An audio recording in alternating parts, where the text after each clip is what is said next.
If you want 2026 to be different, you can't do it the same way you did 2025. Mindset alone isn't enough, and neither is strategy. This episode is about what actually creates success now, the internal shifts, the external actions, and the habits that compound over time.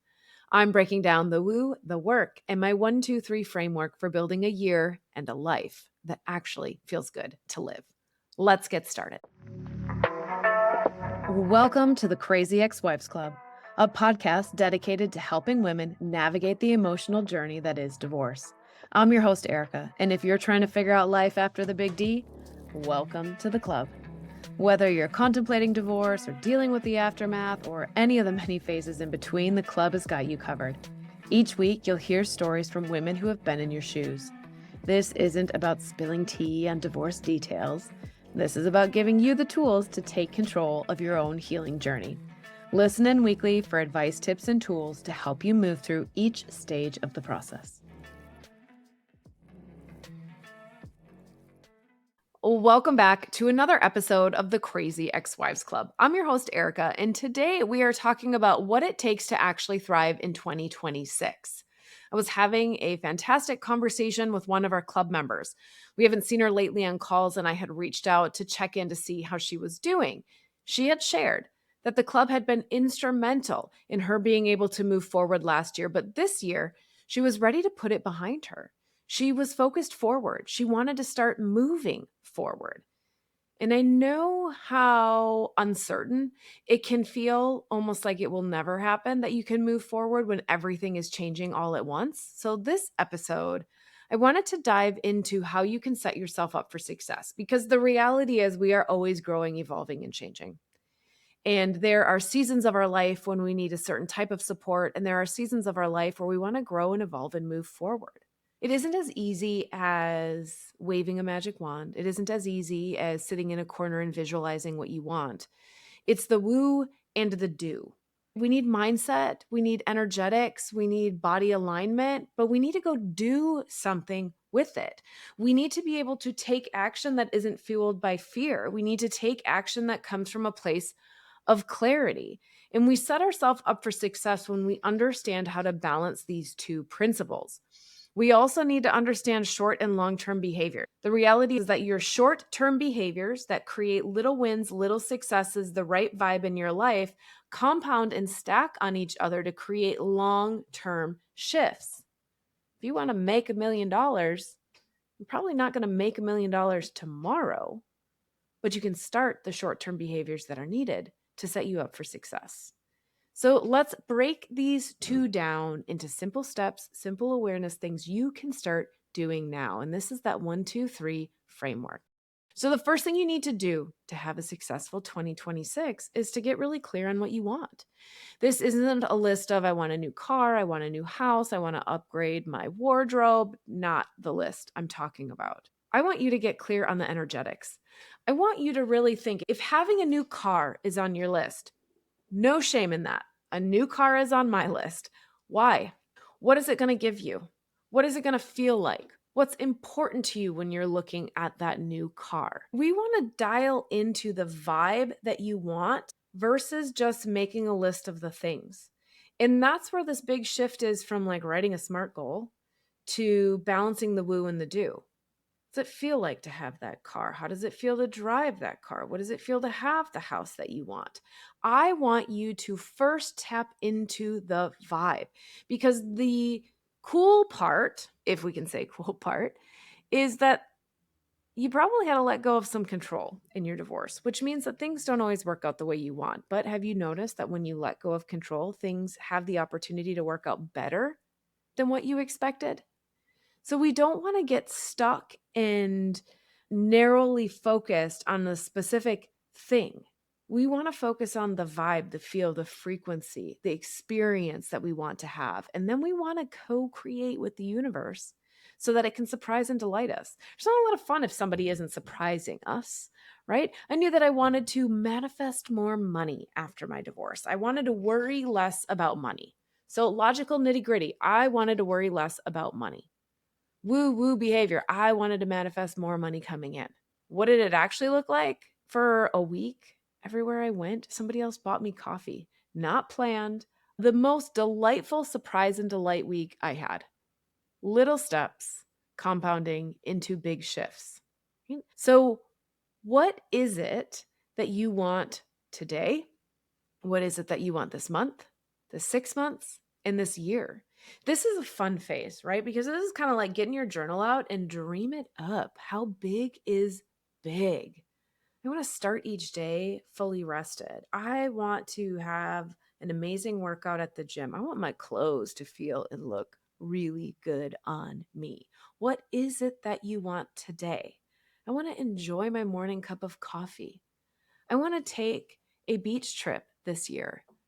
I want to save up money to be able to get a new car. What are the things that you really want? And what is the underlying why? What is the experience, the frequency, the emotion, the vibe that it is going to give you? The second piece is you need to have tools to keep you accountable and to keep you focused. Because guess what? Life's us. And when you're a divorced woman, divorced mom, you know that there's a ton of stuff coming at you all the time. Time slips by. We forget about commitments that we want or things that we're doing. And while you don't have to actively or aggressively work and hunt down what you want in 2026, and that's the cool part about co creating, you do need to at least be aware of time passing so that you're holding up your end of the bargain. You're holding up the due part. Now, if you are also working on rewiring the neural pathways that have led you to believe that at any moment the other shoe is going to drop, or oh my God, what if it gets worse? Or oh my gosh, what if it never gets better? Then you need some extra tools. You need some extra reinforcement that keep you focused towards where you're headed. Not the worry, not the doubt, not the insecurity that's threatening to pull you backwards, to drag you back. So there are some tools that I loved. Coffee mugs. I talk about them all the time. What fun coffee mugs. I'm looking for what ones are around me right now. Here you go. If you're watching on video, you can see one of my new favorite coffee mugs, right? My Rooster Rise and Shine Bitches coffee mug. I made it a point to surround myself with tiny little things that made me smile, made me laugh, made that day go well. Crystals were another one. I carried them in my pockets. I put them in my bra. I had them all around my house. And then one of the ones that I loved the most, and I cannot rave about enough, you guys, we have a tool we carry with us all day, every day. We look at it probably 50 times a day. What's on the screensaver on your phone? Use that screensaver as a tool to keep you tapped into the frequency, the energy, the vibe of where you're going. Swap it out every few days. Is it pictures that make you happy? Is there a quote that you recently saw? Was there a post online? Screenshot it. Make it the new cover for your phone. We need more reinforcement when we are rebuilding our life, when there's a lot of momentum, energy, and chaos swirling all around us. When we rely on these tools around us to help steady the ship, right? The screensaver that when you see it, you take a deep breath and you know that you're going to be okay. When you put your hand in your pocket and you find that crystal that helps you feel rooted and grounded, that there are beautiful things in this world and you are going to be okay. And you pull out the coffee mug that's the right vibe for the day and you laugh a little bit as you sit there and hold that coffee or tea or whatever it is in your hands to start the day. We build a beautiful life by small individual moments, right? I started my day out and the first hour went really well. And then maybe it got kind of meh. Okay, the next day, maybe 2 hours go really well. It happens because we stay focused on where we're going, on what we're creating, on what we're calling in, on who we want to be. We don't revert back to the old crabby whatever. We work hard to keep ourselves pointed towards what we want. And the thing about accountability is at the end of the day, it's a choice. It's a choice every single day for you to say, today is the day I start, or I'll try again tomorrow. I was so guilty of this. Let me tell you a little story. I knew that when I was single, I had a lot more time in my day, which meant that I did a lot more self-care rituals. Like at night, I would do yoga and then I would do a deep meditation. And good Lord, was my sleep so restful and so amazing. And then life got busy, right? And what did I do? I started swapping out solo yoga and meditation for nightly cuddles on the couch and TV time. My sleep started to get affected. I knew what I needed to do to be able to have deep, restful sleep. That's a core pillar for me. It's a mandatory thing. I knew that it would make the rest of my day better. I knew it would make my relationships better. And every single day I said, "Oh, I just don't want to do it. I'll start it tomorrow. I'll do it tomorrow. I don't want to work out. I'll do it tomorrow." There will never be a perfect day, but there is always today. There's always the choice to say, all right, I'm going to stop listening to the someday, or I should, or gosh, I just don't feel like it. I'll do it again tomorrow. Today is the day that you start. It doesn't have to be grand. It doesn't have to be everything all at once. It can be tiny. Like enjoy your cup of coffee in the morning. Enjoy the playlist on the way to work. Be present when you eat your meal in the evening. We don't have to fix all of the problems, all of the uncertainty in your life at once. We have to find some steady points, and you have to start making the choice to do it now.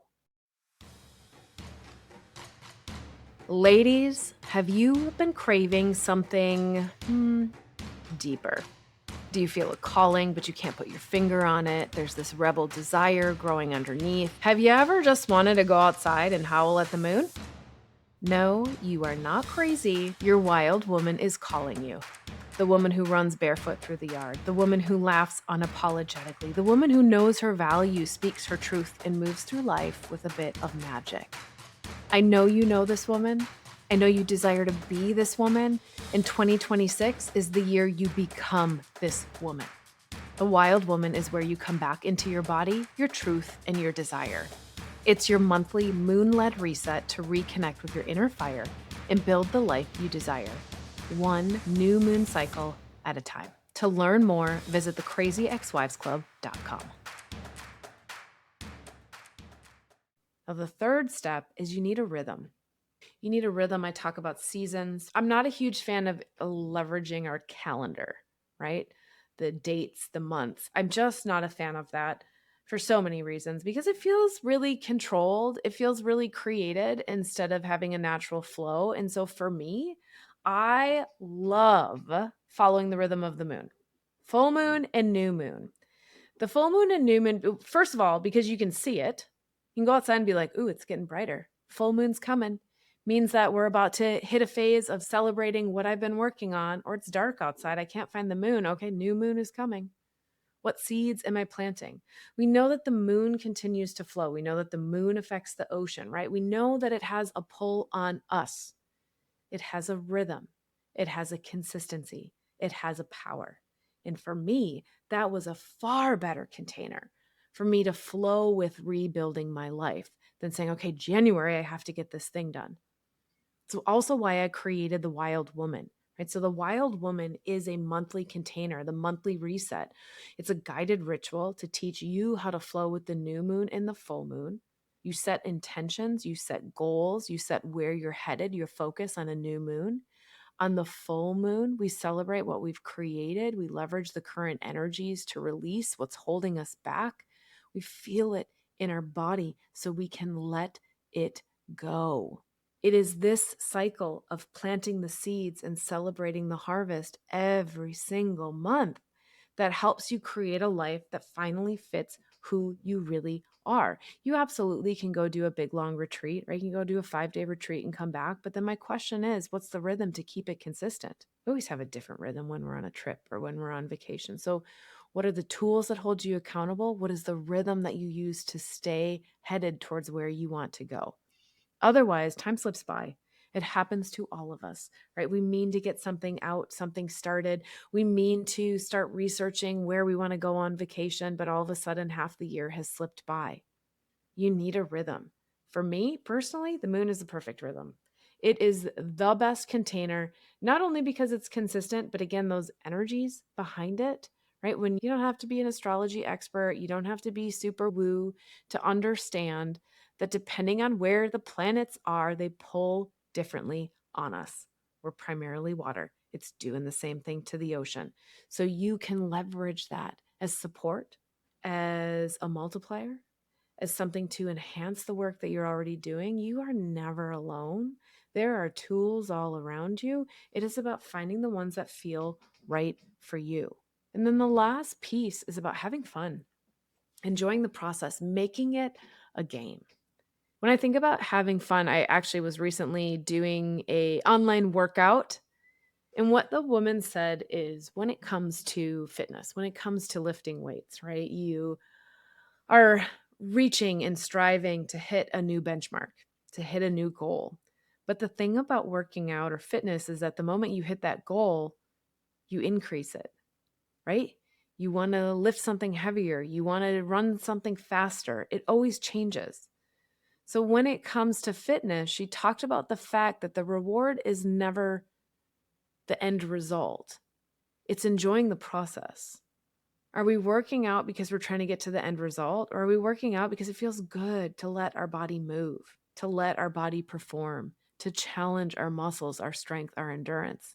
We've got to start to enjoy the process. And yes, this can be hard when you just want to get there. You just want to get to the other side. You want to know that it all makes sense. But we know that it all makes sense one tiny choice at a time. If you are sitting in a space of waiting for one day for your post divorce life to feel fantastic, you're going to continue to sit there and wait. You have to start building it. And whether you build that through the Wild Woman monthly container or whether you build that through the blueprint where you're taken from the ground up to define and build the life you want to have post divorce, you need the tools to get you there. Your heart knows, your inner being knows, but we got to clear all the shit that divorce stirred up. We got to heal those old wounds. We've got to move out the insecurities. We've got to move out the triggers. We've got to move out the places that your body is still holding on to the things that stop your mind from being able to move forward. That is the blending of the woo and the do. And that's why when we look at, look at how many books every year get launched on either how do I manifest my best life? Or what's the strategy I use to succeed? We need both. Manifesting is not a woo woo sitting in a corner waiting for something to happen. Manifesting is saying, here's my emotional set point. Here's the things that bring me joy. Here's the vibe frequency experience I want to be on. And then we do things. We put ourselves in rooms. We experience new things. We read a book that gives us the aha that helps us move forward. Have you ever tried to research something? I'm researching a puppy right now. Let's talk about all the wild and crazy things Erica shouldn't be doing, but she is. So every few weeks I go, okay, I'm gonna dive back into this, right? Because I start and I Google and I'm like, well, where do people even get puppies nowadays? Okay, great. We're watching the rescues. Okay, great. We're talking to friends who have dogs. Like there's so many different ways, right? And this is not a soapbox about whether you need to adopt or whether you need to buy. I have done both, pros and cons. This is a conversation about how when we go down the rabbit hole of trying to do the thing, I'm trying to make the right dog show up. About 30 minutes in, my head is swimming of is it this direction or that direction, here, there, what is it? And that is going to be the biggest sign that you are doing too hard and you have not wooed your way into where you need to go first. When that happens, I stop all action. I dial back. I think back into what's the right fit for the dog? What's it going to feel like when this other dog is there? Do we want to have another dog? Are we ready to have another dog?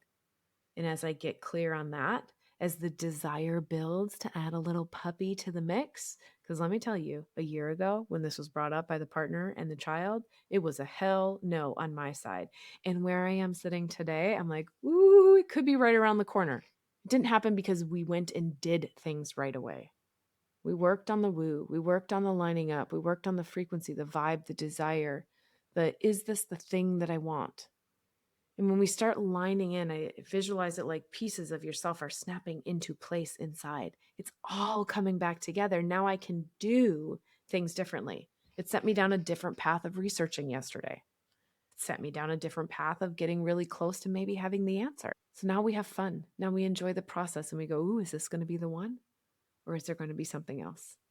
So when you're looking at your 2026, when you're saying, God, this has got to be the year it finally changes, then I'm going to ask you what you are ready to step up and do.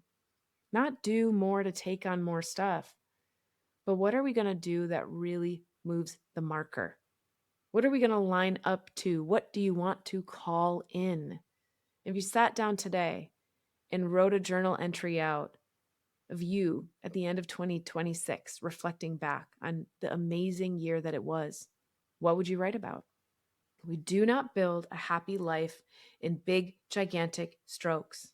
One day you look back and you realize, you reflect how much you love what you've built because you built it one piece at a time.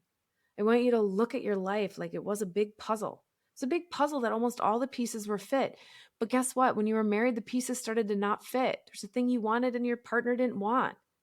There were dreams you had that no longer fit the picture. Well, the picture got all broken up. You're rebuilding. And right now, maybe you only have the outside wall. Maybe you only have the frame. Maybe you have a few pieces in there. Maybe you've gotten some clarity about where you're going to live, where your kids are going to go to school, what your parenting, co-parenting situation looks like. But there's so much more in your puzzle that you get to build. So I want you to take some time this week to look at these 1, 2, 3 steps, right? 1, big picture. What is it that you really want? Get clear on what you want and why. What's the vibe, the feeling it's going to give you? Then have your tools to keep yourself accountable, right? Whether that's a wild woman where we flow with the moon, whether that's your phone screensaver, the mantras, the crystals. What's the little reset? Because when you're first starting, you need little resets often, like almost every single hour. I had a little reset to tune myself. Stay focused on what you want, Erica. Next hour went by. Focus on what you want.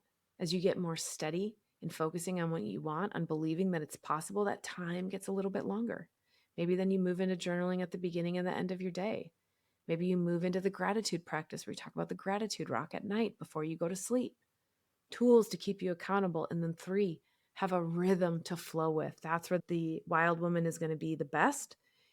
It is creating the container and the space for you. The blueprint is helping you define who you really want to be. But what is that rhythm? And then have fun. Because when we try and control all of the details, when we have decided that we know what is best for us, it's not as much fun as being surprised and delighted. Enjoy the process. Do things that fill you up. Find more and more things every single day that bring joy into your life. Because that is what builds a happy life. Tiny moments that compound on the next tiny moment, that compound into an amazing month, that compound into an amazing quarter, and into an amazing year. You can rebuild a fantastic 2026, one small happy coffee mug at a time. Until next week, give yourself some grace and go dream big. Go dream big. Then, if you feel called, I'd love to hear what you're dreaming about. Post it on Instagram, tag the podcast, send me a message, whatever feels comfortable for you. But what are you going to achieve this year? And that's it. Another great episode of the Crazy Ex-Wives Club, a podcast for women learning how to heal from their divorce. Tune in next week for more advice and tips to help you figure out life after divorce. And until then, give yourself grace, do the best you can, and know that this is all part of the process.